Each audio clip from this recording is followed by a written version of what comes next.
All right, guys. Hello and welcome back. I know that it's been quite a long time, but I was on holidays and I was entertained with the different stuff. But I'm back now, and well, what a time to come back. We've seen this dump across all markets, and we'll talk a little bit about it. We'll try to analyze the most important things. But yeah, I'll try to be quick so that hoping that this video doesn't get too long. Um, as usual, well, remember that this is not financial advice. Please do make your own research before you buy or sell something, and this is just for educational purposes. All right, let's start here with the DXY, which because we know that the dollar index is quite important for the markets. So we have here the daily chart, and here I've marked this range. Actually, this range was marked even before uh, when I was recording the previous videos last year. So, and here we can see that we were on the path to enter this range again, to enter this big range again. But suddenly we went back. So suddenly we turned back, and now we are again above the range, and I mark for you guys here some key levels. So we are heading towards the 108 key level. And then, well, we already tried here to break up and then went down. Let's see this time. I'm sure, well, not sure. Nobody can be sure. I'm sorry, guys. I think it is very likely that we are gonna try to reach this level again. See if we break up again and come and grab some of the liquidity that is accumulated here, and then see if it succeeds to stay here. Well, what is the impact of all this in the markets? Well, if the dollar continues to go up, then we will see a more dump on the markets. We will see that the markets go further down. However, if we reject this level and stay in this range and eventually break down again, then we will see the markets growing or going up again. So this is how the dollar influences the markets, because on one hand, because everything is measured against the dollar, so the stock prices, the cryptocurrencies, Bitcoin, for instance, is measured against the dollar. So if the dollar goes up, the other asset goes down, and also because the liquidity is divided. So the liquidity, it is used, that either the investors either use this money to buy secure investments like treasury bonds in times of uncertainty, like the times we are now, or they use it to buy stocks or other assets that are less secure. So then the liquidity is the liquidity that they have, and then they have to decide either put it on this market or put it on the other market. Right. So let's go quickly to the indices. So here we have the Nasdaq.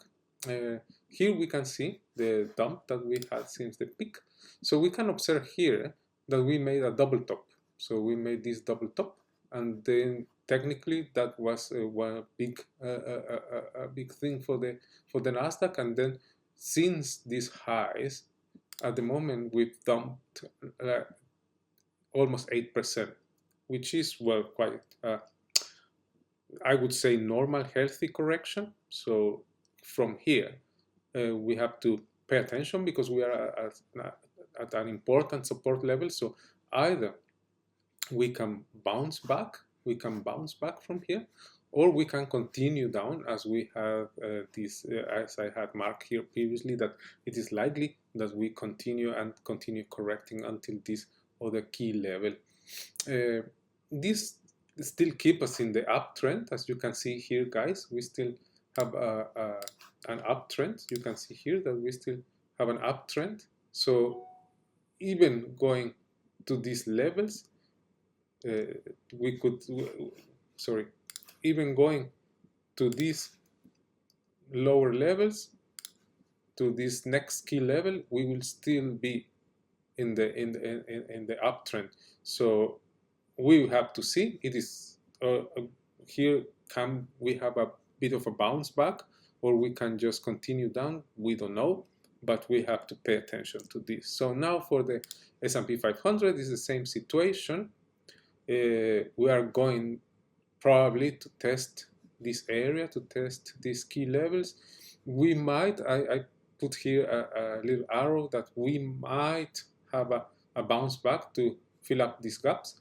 But on the other hand, we still have unfilled gaps here that we might check. So, and as I said, these are corrections that happen in the markets, and these are healthy corrections because people take profits and then reinvest, and then the market continues going up.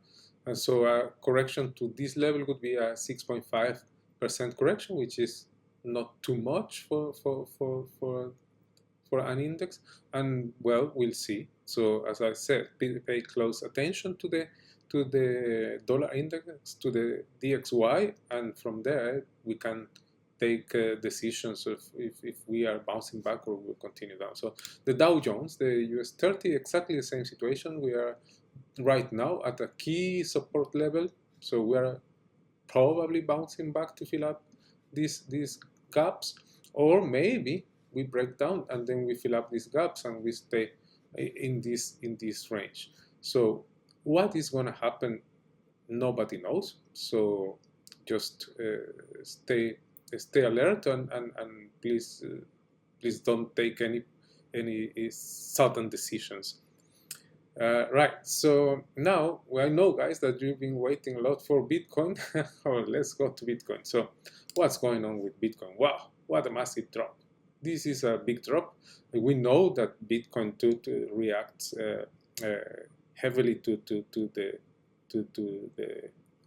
downsides, to when the market is dumping. When all the markets are dumping, we know that Bitcoin reacts in a more pronounced way because it is a more uncertain kind of asset, and then if it is a risky asset, then that it is what investors avoid first. So if you have a risky asset, that's where you take your money off first if there is a potential downside, or if the markets are looking a bit uncertain. So here, so what do we have? Bitcoin, let's measure how much have we corrected since top.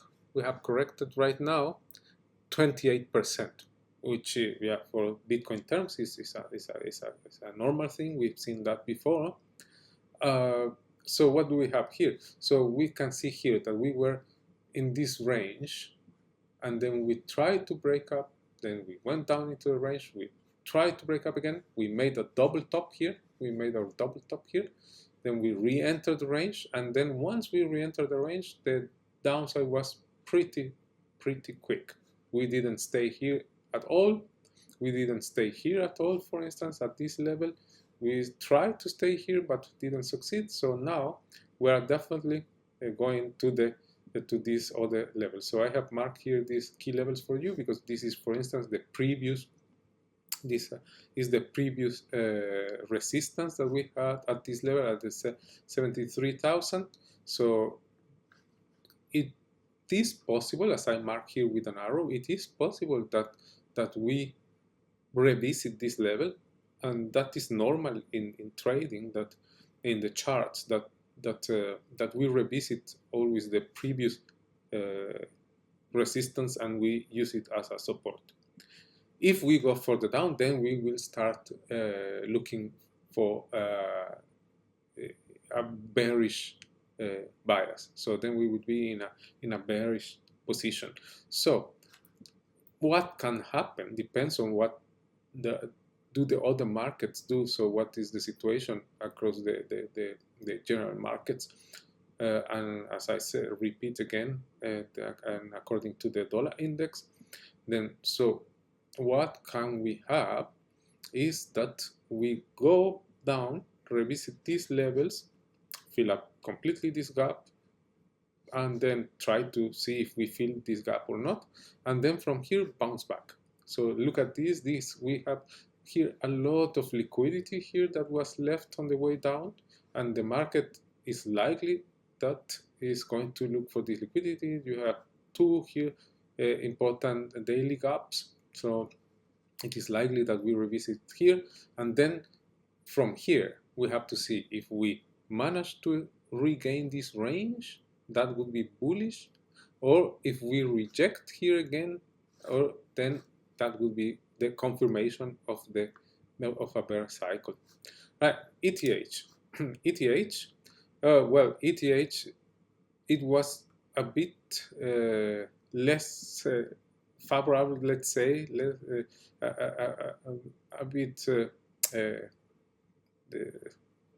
let's say, not so good for those ETH investors, because we never managed to break the previous resistance from the last cycle. So what do we have here? So this is the last cycle, sorry, this is the last cycle, which is 4,800, and we didn't get close to that level. On Bitcoin, we passed the previous cycle high. Here we didn't. So here we made our double top here. It was around 4,000. We made our double top, and then we started to go into this range. We went down again, up again, and now entered again a lower range. And now we look at where we crashed to. We crashed to around 2,000 level. So which 2,000 level is being an important level here. I mark here this key level because here, look at this, acted as support and resistance several times, and now we are taking this as support. So for ETH investors, this can be a good support level if we start to climb up. Otherwise, then it will be critical, but we can go down to 1.5K again.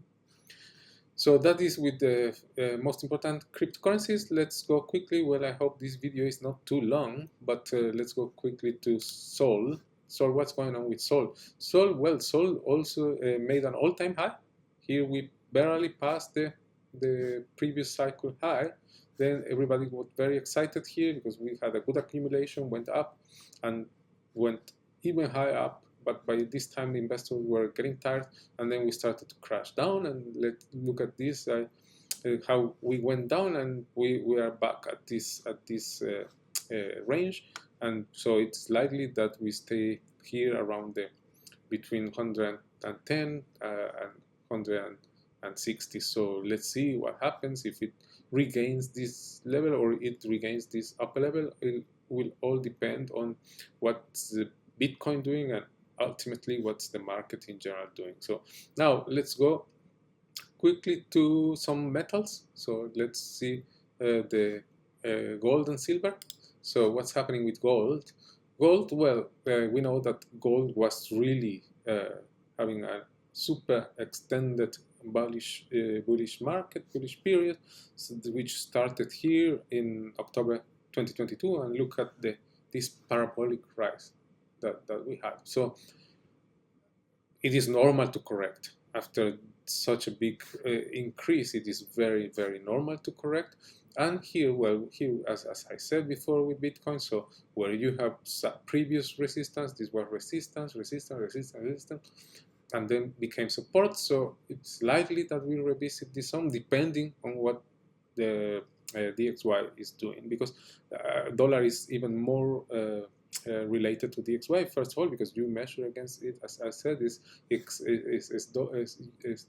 gold against USD. So if the USD goes up, then the other pairs goes down, and vice versa. So, and then again, because of the same reason, because money either investors either put their money on dollar or put it on gold. So so what do we have here? So well, it is likely that we revisit this, fill up this gap. So we might do something like this. But previously, if dollar index goes down a little bit to test this support level, when there might be that dollar comes back here to fill up this gap and to touch this previous support level. So we might come here and then continue our trip down. So that can happen. We'll see. Silver. You know that silver is silver is like the Ethereum of the metal. So if gold goes up, silver goes up, but then it's lagging. Always is a bit slower. And then, but if gold starts going down, then silver goes down more aggressively. So silver, for instance, silver had a good rise since 2022, the same time, but it was not so parabolic. So here at the beginning, yes, but then we entered this range that I have marked here. We tried to break this range, try again, didn't succeed. Well, then it's obvious that we are going to go down if we don't succeed breaking this range again. And we enter this range, so it looks like we are going to be bound in this range, so probably going all the way down here, or probably just half of the range. So we'll see. Stocks.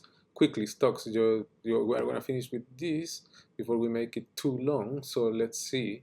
This is Apple. Apple, the same. Well, you can see, you will see the same pattern, because it's obvious, because since the indices are going down, well, all stocks are going down, because the indices is the reflection of the individual stocks.